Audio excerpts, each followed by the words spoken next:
Welcome to Neighbors Cooking, the show where cul-de-sacs and friendly rivalries sizzle up to something spectacular. Each week, I plate healthy food with a side of good cheer. Hello, my culinary friends. This week on Neighbors Cooking, get ready to indulge in the delightfully sticky, perfectly charred symphony of savory and sweet because we're talking tender pork Hoisin ribs. Let's chew through the history behind these mouth-watering marvels. Pork ribs. They're world-renowned. They're everywhere. They have traveled from one end of the world to the other. They're actually worldwide globetrotters. From the smoke-kissed American South with its baby back ribs to dry ribs to the sticky sweetness of Asia's char siu. But today, it's all about Hoisin, the ancient Chinese sauce that's a tangy, sweet, and garlicky glaze, perfect for our dish tonight. The Hoisin sauce is a staple in Chinese cooking and has been for centuries. Thick and fragrant, typically comprised of soy, garlic, vinegar, and an assortment of 5 different spices, and we're going to get into that in just a little bit.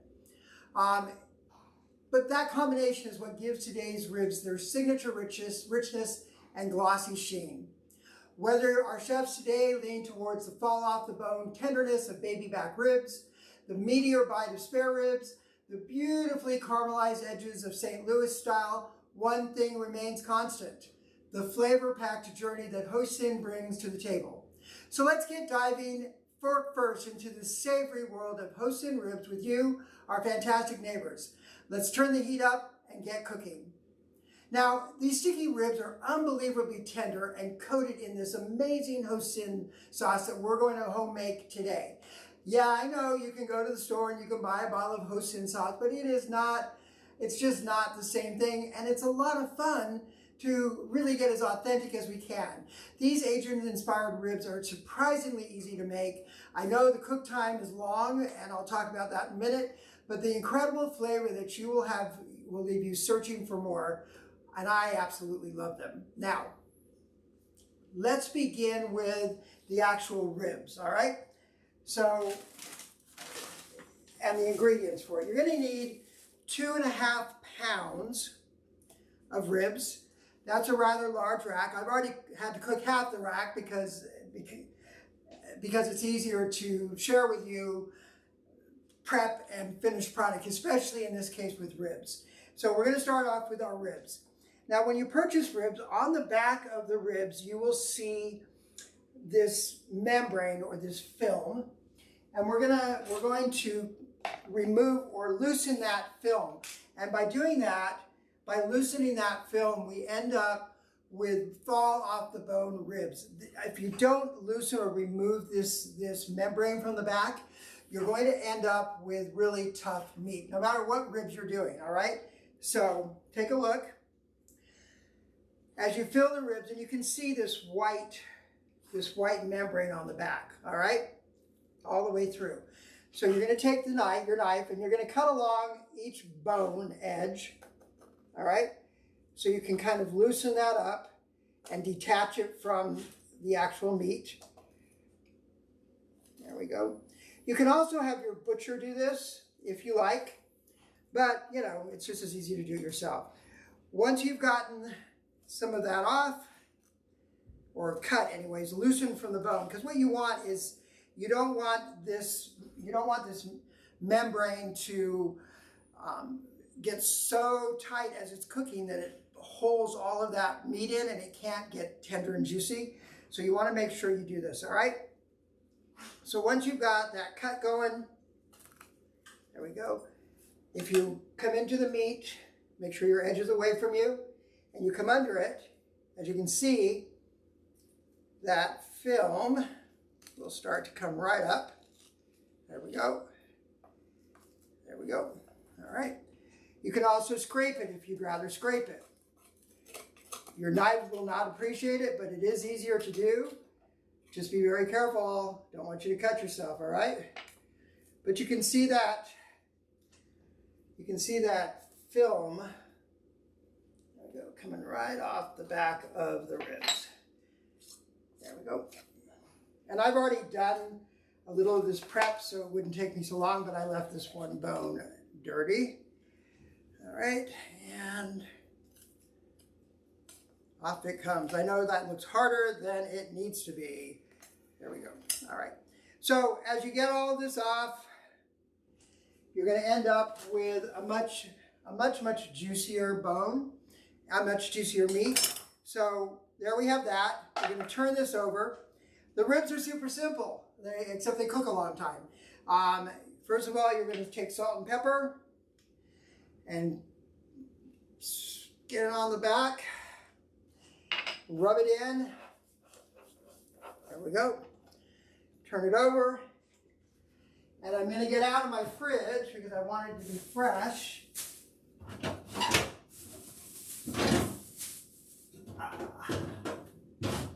My green onions. My peppers, which we'll use later on. Green onions we'll use later on, but the cilantro is what I wanted. So you're going to go and purchase some cilantro. Since I'm just doing half a rib, take a bunch of cilantro and you're going to put that, well, before you put that, you're going to put some garlic. So let's go back down here to the ingredients so I can show you. Real simple things. Ginger, garlic, cilantro. Just those are the only 3 ingredients that you're going to do. So we're going to start off, and you can put 4, 5, 6 garlic cloves, however many you like. I just take whole garlic cloves and make a nice little line, just like that. The next thing you're going to do is put some sliced ginger. You can shave the ginger if you like. It doesn't matter. You won't be eating it at the end. And you're just going to line that up right in the center of the pork. There we go. And then we're going to take the cilantro and we're going to put it right in the middle. And then we're going to have all those flavors. All of those flavors are going to be blended together. We're going to wrap in parchment and in tin foil. So the first thing we want to do is make a little blanket that our rib is going to sit in this wax paper. All right. And we're going to create a little pocket for it to exist in. Roll it in. There we go. And the next thing we're going to do is add tin foil. Now, I didn't have any of the tin foil, the wider tin foil that you would use for turkeys and things like that. So I'm just using a couple of pieces. I'm going to put them together with a little edge. Just like that. There you go. And then you didn't have to spend twice as much for just another big roll of tin foil. Open it up, smooth it out, and we are going to put our pork, where's my bones, meat side down when we fold it in. And we're going to pull our tin foil over.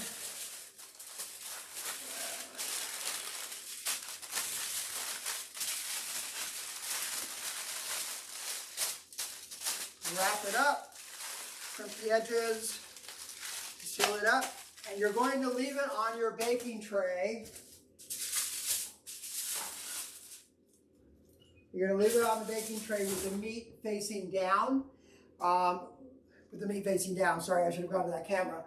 With the meat facing down, and that's how we're going to cook it. You're going to turn your oven up to 275 degrees, and you're going to cook these ribs for about 2.5 to 3 hours.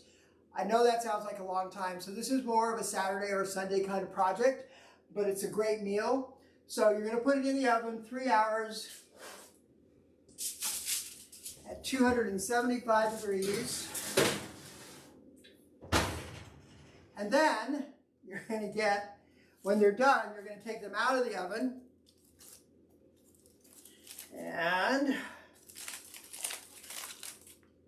here we go. Wait till you see what we got here. All right.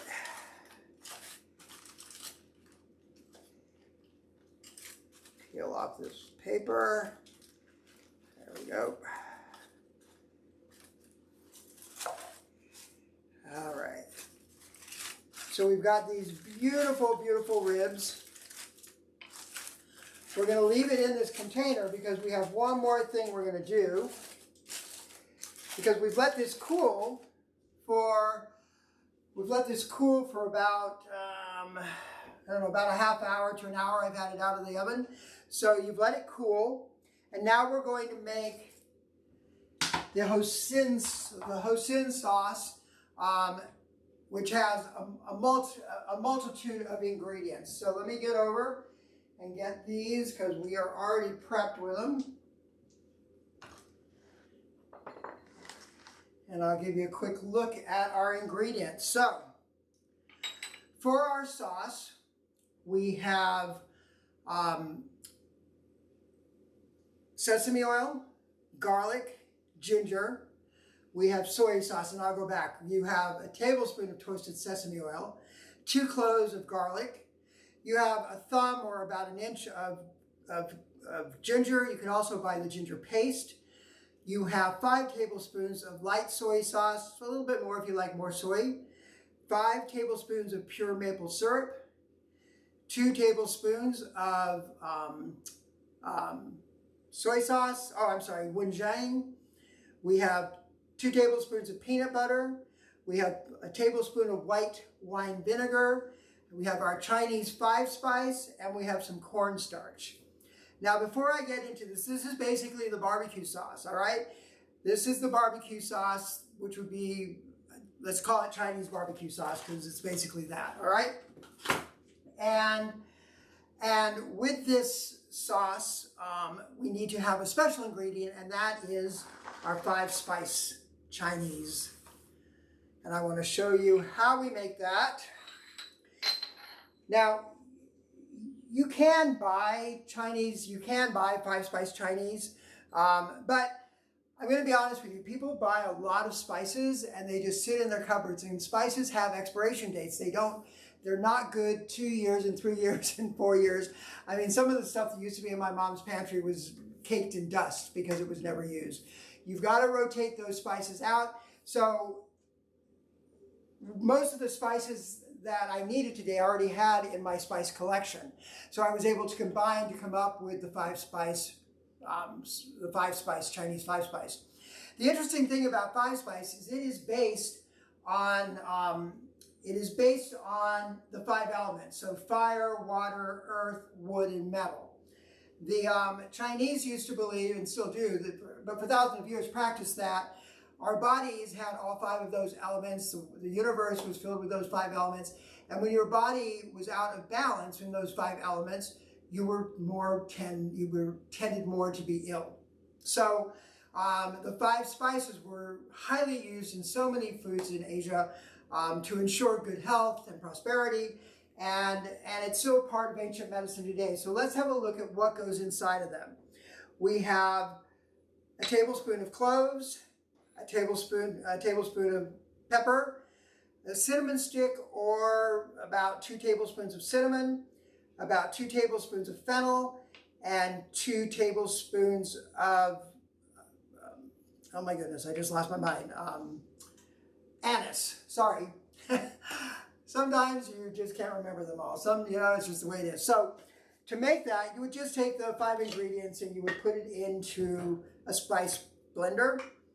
Just pour it all in.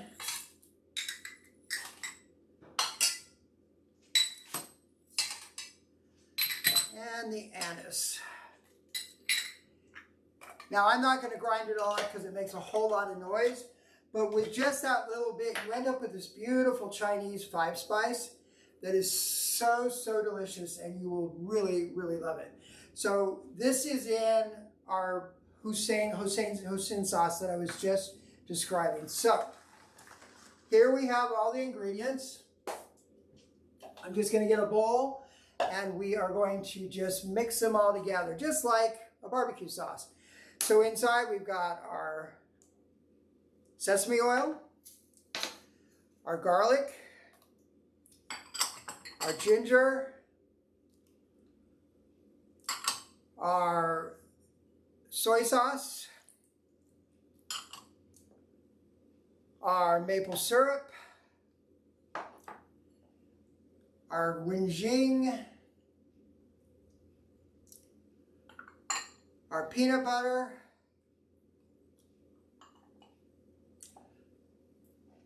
our molasses, our rice wine vinegar, our Chinese 5-spice, and our cornstarch. There we go. And we're going to give that all a really good mix. So even though it seems like a lot of ingredients, it's really not. It just takes a minute. Now, whenever you're making a glaze, a barbecue sauce, master barbecuers or anybody will tell you, you've got to know how that tastes first. So I always recommend that you have a taste and adjust spice as you might need to.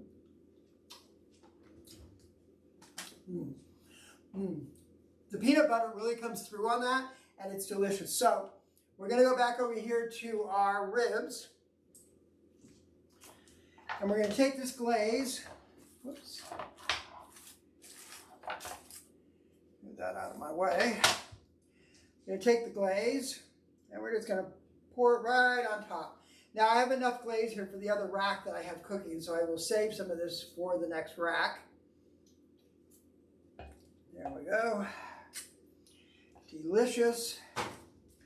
So this is what we end up with. Let me get you back down to this camera. So you can see we've got this delicious glaze on here. I'm going to put this onto another baking sheet, and I'm going to put it back in the oven for just a couple minutes. That's too big. Actually, I can just put it back right in on the tin foil. All right.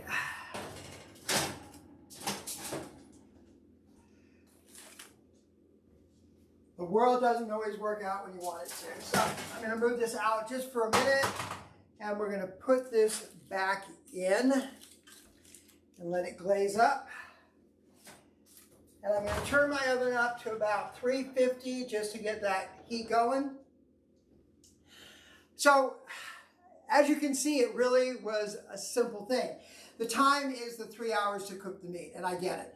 Now, are there options that you could do outside of this whole option? There are. So one thing you could do is, instead of baking them, you could cut them, you could put small racks. Like I have an air fryer that has bigger racks on it.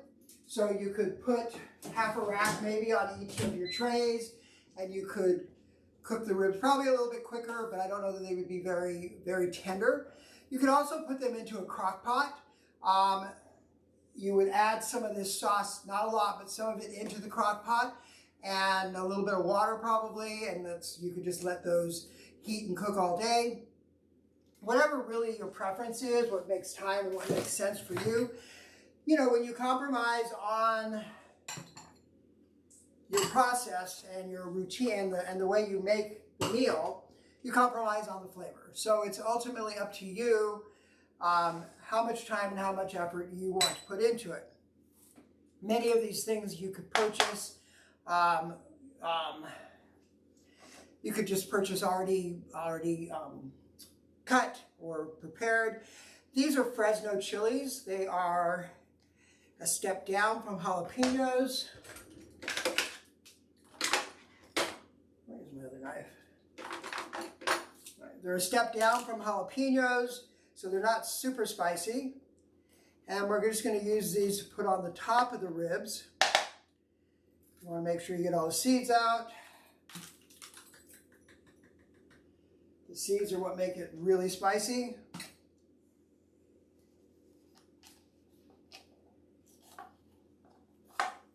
There we go. And out. All right. We got no seeds here. We don't want to bring them into our dish. And the other thing that we're going to add on top of those ribs are some green onions. And we're just going to add the green and the whites. And so we're just going to cut those greens and those whites up. We're going to take off those old ends. And let's just cut some green onions. All right. You don't want any of the whites, just the greens. And then the peppers. Boy, I think I need to go get my knife sharpened. The peppers we are just going to cut into 4s and into little bits.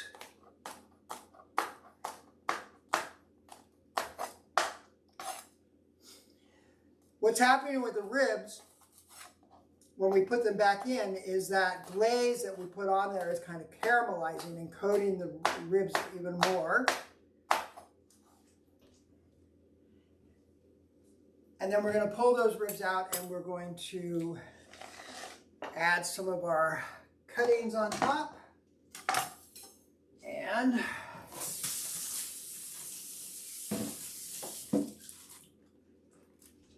all right.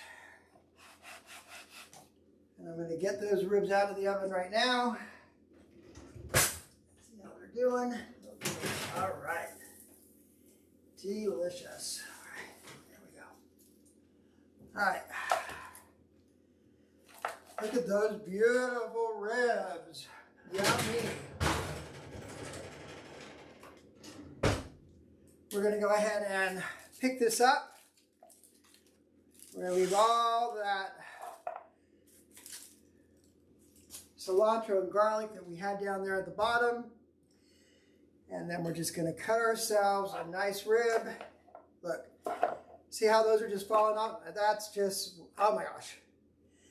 That is what we're looking for. Look at how this meat just falls off the bone. And the reason it falls off is because we got off all of that sinew that's on the back. And now the taste test. Oh